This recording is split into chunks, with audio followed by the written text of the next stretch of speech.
દ્રઢ ઈચ્છાશક્તિ અને તેનાથી મળતી સફળતાનું શ્રેષ્ઠતમ ઉદાહરણ જોવું હોય તો અમદાવાદ સિવિલ હોસ્પિટલે આદરેલા અંગદાનના સેવા યજ્ઞથી પ્રેરણા લઈ શકાય. સરકારી હોસ્પિટલ અને તેની કામગીરી પ્રત્યે સામાન્ય વ્યક્તિઓ પર જે નકારાત્મક અમિટ છાપ હોય છે તેને દૂર કરીને આજે ફક્ત ગુજરાત જ નહીં, દેશના અન્ય રાજ્યો માટે પણ પ્રેરણારૂપ બન્યું છે અમદાવાદ સિવિલ હોસ્પિટલનું અંગદાનનું સેવા કાર્ય. વાત છે વર્ષ 2020ની, જ્યારે સમગ્ર વિશ્વ કોરોના મહામારીથી ઝઝૂમી રહ્યું હતું. બીજી લહેરની શરૂઆત થવાની હતી. આ પરિસ્થિતિઓની વચ્ચે 27 ડિસેમ્બર 2020ની વહેલી સવારે અમદાવાદ સિવિલ હોસ્પિટલમાં પ્રથમ અંગદાન થયું હતું. રાજ્ય સરકારના state organ tissue and transplant ઓર્ગેનાઇઝેશનના સહયોગ અને સિવિલ હોસ્પિટલના તજજ્ઞ તબીબોની ટીમના સહિયારા પ્રયાસોથી અંગદાનની શરૂઆત થઈ. ફેબ્રુઆરી અંત સુધીમાં લગભગ 5 થી 6 જેટલા અંગદાન થયા. પછી કોરોનાની બીજી લહેરની શરૂઆત થઈ. કોરોનાની આ બીજી લહેર વચ્ચે પણ અંગદાનનું સેવા કાર્ય અડીખમ રીતે ચાલતું જ રહ્યું. આજે અંગદાનના આરંભને 3 વર્ષ પૂર્ણ થયા છે. આ 3 વર્ષમાં કુલ 169 વ્યક્તિઓ બ્રેઇન ડેડ જાહેર કરવામાં આવ્યા, જેમાં 139 બ્રેઇન ડેડ વ્યક્તિઓના સ્વજનોએ અંગદાન માટે સંમતિ દર્શાવી. 139 બ્રેઇન ડેડ અંગદાતાઓના અંગદાનમાં 443 જેટલા અંગો મળ્યા, જેને 426 જેટલા જરૂરિયાતમંદ વ્યક્તિઓ કે જેમાં કોઈક હૃદય, કિડની, લીવરના અંગોની તકલીફના કારણે લાંબા સમયથી પીડામાંથી પસાર થઈ રહ્યા હતા, તેઓને નવજીવન મળ્યું. આ 426 પરિવારોના જીવનમાં નવીન ઉજાસ પાથરવા, સમગ્ર પરિવારમાં સુખનો સૂરજ ઉગાવવાનું ઉમદા કાર્ય આ 139 બ્રેઇન ડેડ અંગદાતાઓ દ્વારા કરવામાં આવ્યું. સિવિલ હોસ્પિટલમાં 139 બ્રેઇન ડેડ અંગદાતાઓ જરૂરિયાતમંદોને નવજીવન આપીને અમર થઈ ગયા છે. સિવિલ હોસ્પિટલ તંત્રએ પણ આ તમામ અમર લોકોના સેવા કાર્યને બિરદાવવા અને તેઓને ખરા અર્થમાં અમર કરીને તેમની સ્મૃતિમાં હોસ્પિટલ પરિસરમાં જ અમર કક્ષનું નિર્માણ કર્યું, જે વર્ષો સુધી અસંખ્ય લોકોને અંગદાન માટે પ્રેરણા આપતું રહેશે.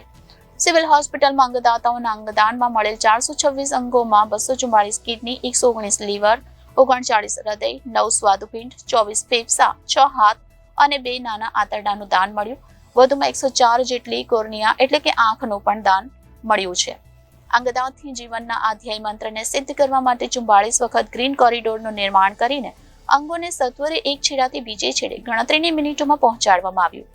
આ 139 અંગદાતાઓમાં 105 પુરુષ અને 34 સ્ત્રી બ્રેઇન ડેડ વ્યક્તિઓ હતા, જેમાં પણ 15 થી 40 વર્ષના 81 બ્રેઇન ડેડ, 40 થી 60 વયના 47 તેમજ 11 જેટલા વયોવૃદ્ધ બ્રેઇન ડેડ અંગદાતાઓનું દાન મળ્યું.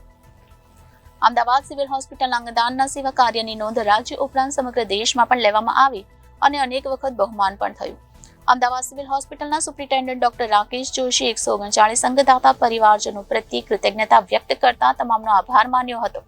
તેમણે વિશેષમાં જણાવ્યું હતું કે અમારી ટીમ અથાગ પરિશ્રમથી અંગોને રીટ્રાઈવ કરીને જરૂરિયાતમંદોને નવજીવન આપવાનું કાર્ય કરી શકે છે, પરંતુ તેનાથી પહેલા જરૂરી છે અંગદાન માટે સંમતિ આપવી.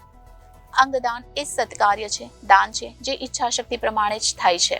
અમારી ટીમને જેમ જેમ બ્રેઇન ડેડ વ્યક્તિઓના પરિવારજનોના સહયોગથી અંગદાનની સંમતિ મળતી રહેશે, તેમ જીવથી જીવ આપવાનો અમારો સેવા યજ્ઞ અવિરતપણે ચાલતો રહેશે. આ ક્ષણે ડોક્ટર જોશીએ તમામ અંગદાતા પરિવારજનો, સરકાર, SOTTOની સમગ્ર ટીમ, સેવાભાવી સંસ્થા, મીડિયા, તમામ લોકોનો આભાર વ્યક્ત કર્યો હતો.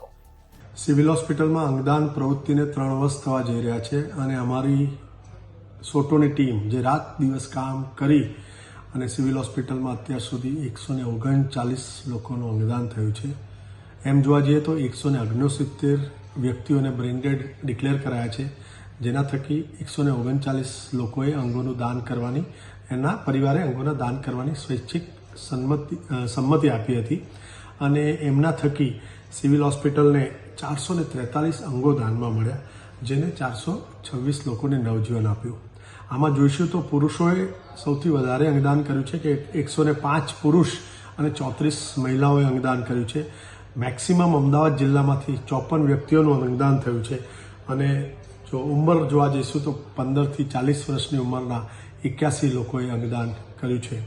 આ અંગદાન થકી જે અંગો મળ્યા એની વાત કરશું તો 119 લીવર, 244 કિડની, 39 હૃદય, 9 સ્વાદુપિંડ, 24 ફેફસા, 6 હાથ અને 2 નાના આંતરડાનો એમાં સમાવેશ થાય છે. અને આજે મને કહેતા આપ સૌ લોકોને કહેતા ગૌરવ પણ થાય છે. સાથે સાથે એવું પણ કહીશ કે ઘણી બધી વખત રાત દિવસ મહેનત કર્યા પછી પણ સંમતિ મળતી નથી. હજુ પણ અવેરનેસની ખૂબ જરૂરિયાત છે. ચાલો સૌ સાથે મળી અને આ મુહિમને વધારે ને વધારે આગળ લઈ જઈએ, જેથી કરીને અંગોની પ્રતીક્ષા કરતા લોકોનું જે ડેથ થાય છે એને આપણે રોકી શકીએ, ઝડપ પ્રમાણમાં એમને અંગ મળે અને એમનું જીવન સ્વસ્થ થાય. ચાલો સૌ સાથે મળી અને આ મુહિમને આગળ વધારીએ. આપનો સાથ ખૂબ જરૂરી છે. જેટલા લોકોને વધારેમાં વધારે સમજાવી શકીશું એ પ્રમાણમાં અંગદાન થશે અને જો દરેકે દરેક જગ્યાએ દરેકે દરેક જિલ્લામાં જો થવા લાગશે તો આપણી જે વેઇટિંગ પીરિયડ છે ધીરે ધીરે ઓછો થશે. એક દિવસ ચોક્કસપણે એવો આવશે આપણા સૌના સાથ સહકારથી કે એક જીવિત વ્યક્તિએ બીજા જીવિત વ્યક્તિને અંગનું દાન નહીં કરવું પડે. અને કદાચ એટલા જ માટે કહે છે અંગદાન એ જ મહાદાન. Bureau report, Janadesh news, Ahmedabad.